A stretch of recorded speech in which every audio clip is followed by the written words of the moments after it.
Well, a whole range of candidates potentially for the Commission presidency, but potentially only one other candidate when it comes to who will represent the EPP in these elections, Bell. But first of all, who is Alexander Stubb? Well, he's the former Finance and Prime Minister of Finland. He served 8 years in government. He's also been an MEP in the Parliament behind me. And he is trying to pitch his battle, or is the race to become the EPP candidate, by saying he wants to break down these unnecessary barriers between East and West. He's expected to tell a press conference later on today that he believes more than ever now that we need a strong defence of European values.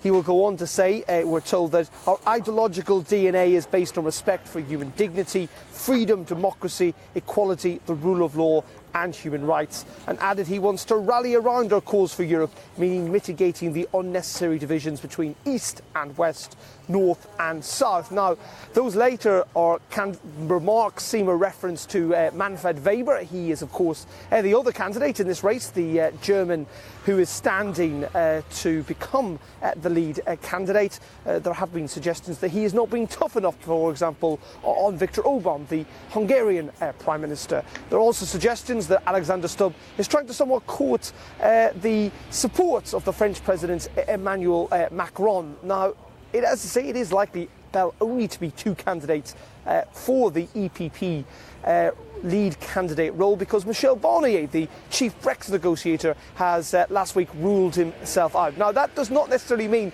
whoever the EPP candidate automatically becomes the Commission president. Ultimately, all the other groupings, of course, have got candidates as well. Traditionally, it has gone to an EPP person.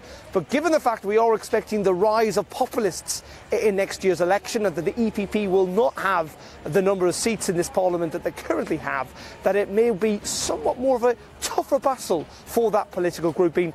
And the results and who takes over from Jean-Claude Juncker, a lot more uncertain.